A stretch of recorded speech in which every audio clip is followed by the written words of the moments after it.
నమస్తే,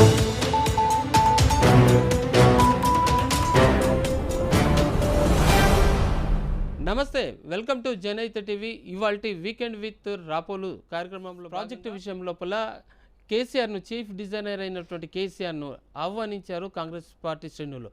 మరి కేసీఆర్ ఆడికి రాలేదు, దానికి కారణం ఏమై ఉంటుంది, అసలు దాని వివరాలు ఏంటి చెప్పండి. ముఖ్యంగా ఈ జనహిత ఛానల్ వాళ్ళు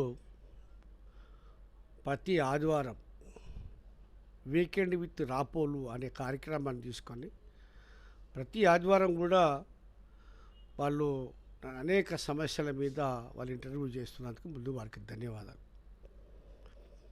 అదేవిధంగా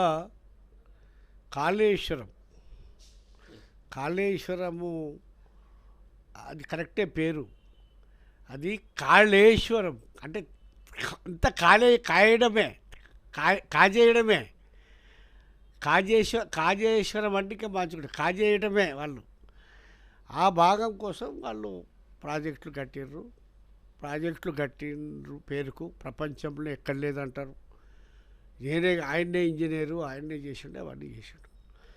ఇలా మేడిగడ్డ విత్ ఒక 1.5 year లోపలనే మేడిగడ్డ పిల్లర్లు కుంగినాయి.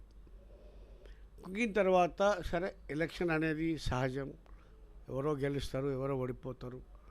కాంగ్రెస్ ప్రభుత్వం వచ్చింది, కేసీఆర్ ఓడిపోయిండు. జరిగిన తప్పిదాన్ని రేవంత్ రెడ్డి గారు ఒక పెద్ద మనసుతోటి మీరు కూడా రండి, మనకు పార్టీలు కాదు ముఖ్యము, తెలంగాణ ప్రయోజనాలు, తెలంగాణ ప్రజల యొక్క సంక్షేమము మనకు ముందు పెట్టుకొని పనిచేద్దాం. ప్రతిపక్షాలు కూడా సూచన ఇవ్వండి, ఖచ్చితంగా మేము వారి సూచనలు తీసుకుంటాం. తెలంగాణ నిర్మాణంలో భాగంగా మీరు సలహాలు ఇవ్వండి, సలహాలను తీసుకొని పనిచేస్తామని చెప్పి ఒక విశాలమైన దృక్పథంతో వారు చెప్పడం జరిగింది. గతంలో ఈ సంప్రదాయం లేదు. ఎవరు ప్రశ్నించినా ప్రతిపక్షాలను విమర్శించడం, ఇన్సల్ట్ చేయడం, ప్రతి ఒక్కరిని ప్రశ్నిస్తే చాలు వాళ్ళని ప్రశ్నేషన్ తోటి ఈవెన్ రిపోర్టర్స్, విలేకరులను సైతము దూషించి బూతులు తిట్టి వాళ్ళ ఇష్టానుసారంగా ఒక నియంత అహంకారంతో ఉన్నట్టుగా ఉండే.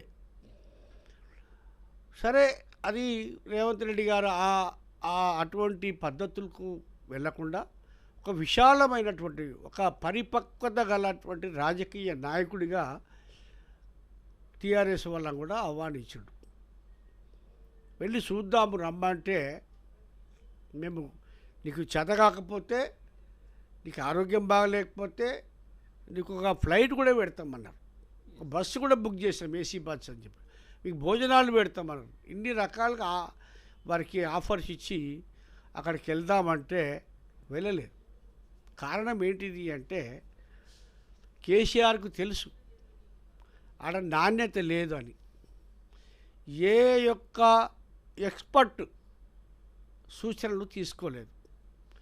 ఎక్స్పర్ట్లు కూడా చెప్తా ఉన్నారు, చీఫ్ ఇంజనీర్లు చెప్తా ఉన్నారు, మేడిగడ్డ ఎందుకు కుంగింది అంటే ప్రాపర్ డిజైన్ లేదు, అదేవిధంగా ఇష్టానుసారంగా టైం ఇవ్వలేదు, ఇష్టానుసారంగా పూర్తి చేయాలి, ఏదో గొప్పలు చెప్పుకోవడానికి పూర్తి చేసి చూపించుకోవాలని ఒక దాంతో లబ్ధి పొందాలి రాజకీయం అని చెప్పి ఆయన ప్రయత్నం చేసిండు. కాబట్టి అది కుంగిపోయింది. దాంట్లో 1000 కోట్ల కమిషన్లు వచ్చినాయి. కానీ అక్కడ పోతే బహిరంగంగానే బయటపడుతుంది కదా, అక్కడ ఉన్న సాక్ష్యము బహిరంగంగానే చూపిస్తారు కదా. వాళ్ళు కూడా అది కుంగిన పిల్లర్లు, తర్వాత ఆ పన్నెండు నెర్రలు వాసినటువంటి గోడలు, ఇవన్నీ కూడా కనపడతా ఉన్నాయి. ఇంకా ఏం ముఖం పెట్టుకోగలడు కేసీఆర్? అతనే ఒక టోప్ పెట్టుకొని ఒక ఇంజనీర్ అవతారం ఎత్తి చేసిండ్రు అనేది ఆయన డైలాగ్. సాగు నోట తలకాయ పెట్టిన తెలంగాణ తెచ్చిన ఇట్లాంటివన్నీ ఆ పిట్టల ద్వారా మాటలు చెప్తాడు. కాబట్టి అక్కడ ఉన్న బండారం బయటపడుతుంది. అది ఇన్ని రోజులు దాన్ని కాళేశ్వరాన్ని ఇంతమందికి చాలామంది వెళ్తుంటే ఎందుకు ఆపిండండి? ప్రతిపక్ష నాయకులు వెళ్తూ ఉంటే వాళ్ళని అరెస్ట్ చేయించిండు. అరెస్ట్ చేయించి వాళ్ళకి వెళ్ళనియలేదు. ఎందుకు? ఏం సీక్రెట్ ఉందాడా, ఏం లోపం ఉంది అని వాళ్ళు ప్రజలకు అనిపిస్తారని అప్పుడే గ్రహించి ఆయన ఎవరు కూడా వెళ్ళనీయకుండా ఆయన ఒక నియంతలాగా చేశాడు. ఏమంటారు దాన్ని, అది రజాకార్ల నియంత ఉన్నాడు కదా కాసిం రజ్వీ. కాసిం ఒక నరహంతకుడు, ముఠా నాయకుడు. ఆ ముఠా నాయకుడు లేక కేసీఆర్ ప్రవర్తించి ఒక్కరి కూడా బోలియలేదు. తీర్మాన్ మల్లన్న లాంటి వ్యక్తి ప్రశ్నిస్తే జైల్లో పెట్టిండు. రఘు లాంటి ఒక జర్నలిస్టును జైల్లో పెట్టిండు. విలేకరులు ప్రశ్నలు అడిగితే బెదిరించిండు. ఏ పేపర్ అయ్యాడు, ఉద్యోగాల నుంచి కూడా వీకిపించిండు. ఇవన్నీ కూడా జరిగినాయి. కాబట్టి ఆయన బండారం బయటదనే ఉద్దేశంతో ఆయన వెళ్ళకపోయి ఉండొచ్చు. ఆ తర్వాత వాళ్ళు లేనప్పుడు మళ్ళీ వీళ్ళు టీఆర్ఎస్ బృందం గారితో కలిసి మళ్ళీ పోయి ఒకటే పిల్లలు గుంగింది, 3 పిల్లలు గుంగినాయి, 4 పిల్లలు గుంగినాయి. ఎన్ని గుంగినా కుంగినట్టే కదా నడుస్తుంది ఆ ప్రాజెక్టు. 2 కాళ్ళల్లో ఒక కాలు పోతే ఇంకో కాలు పనిచేస్తుందా? ఈ 5 ఏళ్ళల్లో ఒక 2 తీసేస్తే ఎట్లా పని చేయగలుగుతాడు? రాబోయే పార్లమెంట్ ఎన్నికల్లో బీఆర్ఎస్, కాంగ్రెస్, బీజేపీకి ఏ రకమైనటువంటి పోటీ ఉండబోతుంది? ఎంతవరకు వాళ్ళకి సీట్లు సాధించవచ్చు? అసలు బీఆర్ఎస్ పార్టీ పోటీయే కాదు, కాంగ్రెస్ పార్టీకి పోటీయే కాదు. ప్రజలు ఎవరు నమ్మతలేరు కేసీఆర్ని. ఆయన చెప్పిన మాటలు, చేసిన దుర్మార్గమైన పరిపాలన ఇవన్నీ కూడా ఉన్నాయి కాబట్టి ప్రజలు అసహించుకుంటున్నారు. ఇక బీఆర్ఎస్ చాప్టర్ క్లోజ్, తట్టబుట్ట చదువుకోవాల్సిందే. కొడుకు మళ్ళీ అమెరికా పోవాల్సిందే, లేకపోతే ఆయన పోయి ఫామ్ హౌస్లో పండుకొని వ్యవసాయం చూసుకుంటే మంచిది నా సలహా. దానికి మాకు పోటీ కాదు. మరి రేవంత్ రెడ్డి గారు క్లియర్గా చెప్పిండ్రు, దమ్ముంటే నువ్వు గెలిచి చూపి అని అన్నాడు. కాబట్టి అది పోటీ లేదు. ఏమున్నా బీజేపీతో మాకు కొన్ని స్థానాలలో ఉంటుంది. కానీ మేము 14 స్థానాలలో మేము ఖచ్చితంగా గెలుస్తాం. మా స్వప్నం ఏంటిది అంటే రాహుల్ గాంధీ గారిని ప్రధానమంత్రి చేయాలనేది మా ఇంట్రెస్ట్. ఇప్పుడు ఏదైతే మోదీ మొన్న రామ మందిరం ప్రారంభించిన తర్వాత పెరిగింది మాకు ఓట్లు ఇంకా మొత్తం 400 సీట్లు వస్తాయి, 370 సీట్లు వస్తాయి అని చెప్పి చేస్తూ ఉన్నారు. కానీ అది కూడా వాస్తవం కాదు. ఇది కూడా అంత రేంజ్ లేదు.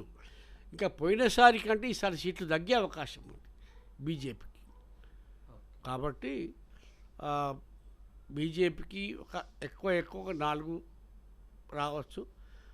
మాకు 12, 13 మాకు రావచ్చు. అదేవిధంగా ఎంఐఎంకి అయితే 1 సీటు అది వదిలేయవలసింది మనం. అట్లా మాకు 13 సీట్లు వస్తే వాళ్ళకు 2-3 వాళ్ళకు రావచ్చు. గతంలో మల్లారెడ్డికి షాక్లు ఇస్తామన్నటువంటి రేవంత్ సర్కార్ నిన్నటి ఒక షాక్ తోటే సరిపెట్టుకుంటారా, లేకపోతే ఇంకేమైనా ఉంటుందా? అంటే ఆయన అవినీతి మీద, ఆయన చేసిన తప్పుల మీద ప్రశ్నిస్తామని చెప్పిండ్రు, విచారణ చేస్తామన్నారు, కంప్లైంట్లు ఇచ్చారు. గత ప్రభుత్వం పట్టించుకోలే. ఒక పార్లమెంటు సభ్యునిగా ఉండి రేవంత్ రెడ్డి గారు దాని మీద ఫిర్యాదు చేసిండు. పట్టించుకుందా కేసీఆర్ గవర్నమెంటు? పట్టించుకోలే కదా. పోలీసులను కూడా మేనేజ్ చేసిండు. పోలీసులను కూడా వాళ్ళని ఉద్యోగాలు చేయనీయలేదు కేటీఆర్. పోలీసులోనే అరే ఎవడా లంజగొడు అనే భాష వాడిండు.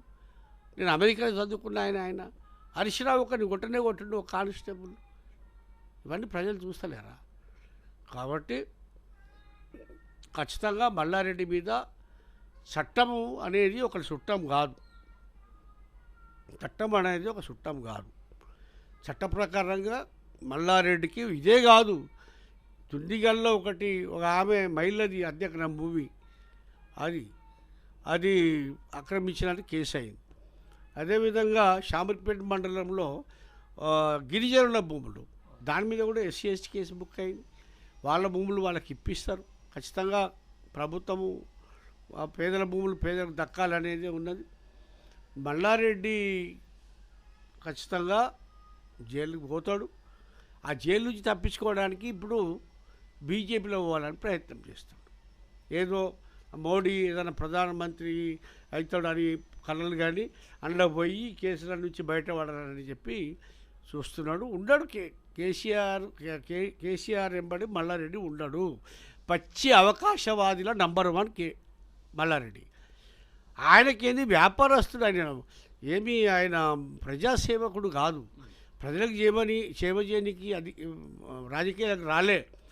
కేవలము ఆ ఉన్న ఆస్తులను ఎట్లా కాపాడుకోవాలి, డబ్బులు ఎట్లా సంపాదించాలి, ఉన్న డబ్బులు ఎట్లా చేసుకోవాలి, ఈ అక్రమాల నుంచి ఎట్లా బయటపడకుండా ఉండాలంటే ఒక షెల్టర్, ఒక రక్షణ గొడుగు కావాలి. కాబట్టి ఏదో ఒక రాజకీయ పార్టీలు చేరడానికి కాంగ్రెస్లోనే రావాలని ట్రై చేసిండు. కానీ ఇప్పుడు 300 కోట్లు ఇస్తాము, మా కొడుకుకి ఎంపీ టికెట్ ఇవ్వండి, నేను పార్టీలో చేర్పించుకోను అని చెప్పి ఆఫర్ ఇచ్చినట్టుగా పేపర్ల ద్వారా చదివినాం. కాబట్టి మల్లారెడ్డి మీద చర్యలు తప్పకుండా ఉంటాయి, దాని మీద డౌటే లేదు. ఏం చేయలేదు. ఏం చేసిండు కేసీఆర్ గవర్నమెంట్, హరీష్ కేటీఆర్ ఏం చేసిండు ఒకటి చూపిమ్మను.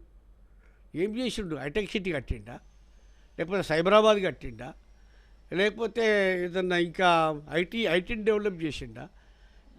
ఆయన ఐటీ మినిస్టర్ నుండి కొన్ని పోయి ఎట్లా వచ్చేటివే. తెలంగాణ అనువైన ప్రాంతము, వాతావరణ రీత్యా మంచి వాతావరణం ఉంటుంది. ఇక శీతోష్ణ మండలము. ఇంత మల్లారెడ్డి మాటలకు విలువ లేదు. మల్లారెడ్డి తుపాకీ రామ కంటే ఎక్కువ, మామూలు కంటే తక్కువ. కాబట్టి ఆయన మాటలకు విలువ వేయాల్సిన అవసరం లేదు. ఇది వీకెండ్ విత్ రాపోలో. కీర్తి శ్రీనివాస్, హైదరాబాద్.